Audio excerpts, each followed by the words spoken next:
ESPN putting a value on what Justin Jefferson could get in a trade. Yuck. Priceless.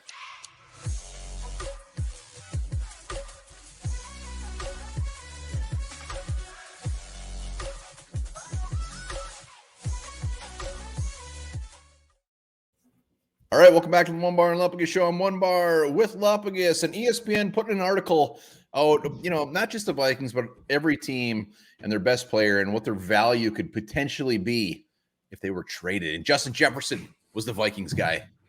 Oh, yeah, he's a damn face of the franchise, so of course they're going to pick him. Speaking of picking, why don't you do yourself a favor and pick a button to press on the screen? It's going to be the subscribe button. We are what? 70 away from 10K? Less. We're about 65 away from 10,000. Wow. And we're doing the 10K giveaway. So hashtag 10K down in the comments, and you got to like the video, hit it up. Jordan Addison, to be in the running for that mini signed helmet, you have to be a YouTube channel member. $2 a month. It's our friend Adam there posing the hat in the corner. Yeah, I think you're right. So let's put a disclaimer out there before we get everybody's panties in a bunch. We don't want the Vikings to trade Justin Jefferson. We don't care what the compensation is. But the fact that ESPN, love him or hate him, the fact that they put a value on what he should fetch is worth talking about and arguing about. Well, stop caressing my thigh. Get to the meat. What is the value? So ESPN, they put a paragraph or two out, but the nuts and bolts of it, the Peters and balls of it is basically 2 first-rounders and change. So when I think change, I think like a 5th rounder, maybe a 6th.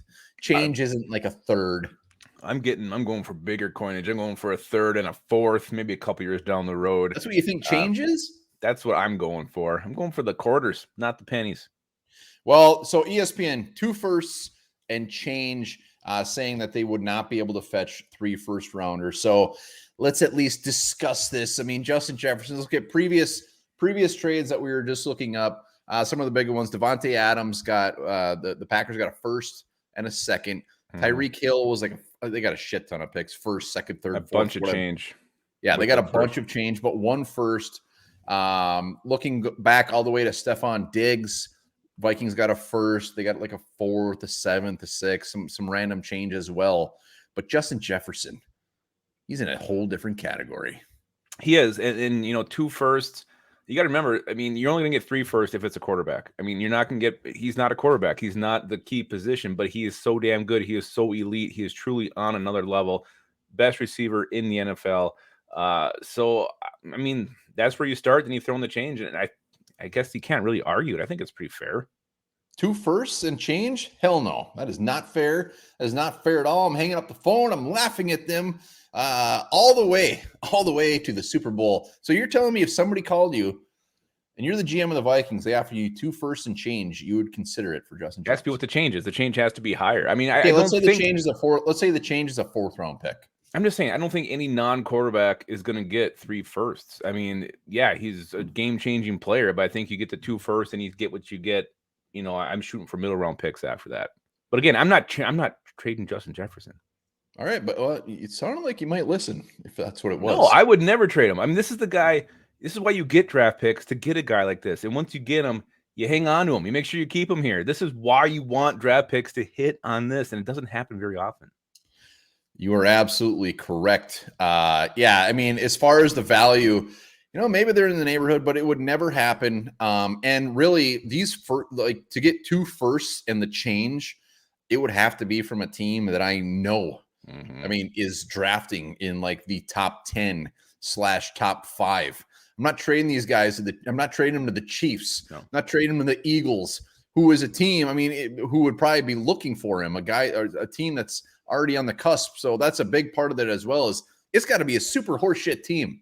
Yeah, that's a great point. You don't want a team that's going to be, and a contender is probably the ones who are going to call. So you don't, a 28, let's say pick 28 one year, maybe it's pick 30 the next year. That really makes the deal a lot grosser. It's got to be like top 10-ish, 15 at the worst. Let's role play where you call me. Hey, Onebar, it's Lupagus here, GM of the Colts. Colts, yeah. How's it going? Yeah, I'm gonna offer you 2 firsts for Justin Jefferson and 5th and a 6th and a 2029 7th rounder. Get fucked. Done. Conversation is over. But the Colts would be a team that I mean, they would be probably picking early. For me to even like pick up the phone, it's like 2 firsts, 2 seconds, and then you can throw in some change. Got it?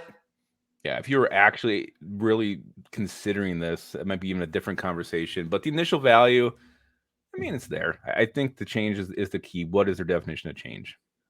Well, for every first round pick in Justin Jefferson, there's a first round pick in Lewis Seen. So we struck gold, pay the man his money. We don't think he's going to get traded. We don't want him to get traded. No. But ESPN put 2 firsts and change on it. Damn, we're going to talk about it. You're damn right. We're going to talk about it. Let us know in the comments what you guys think about it. What would you pick up the phone for?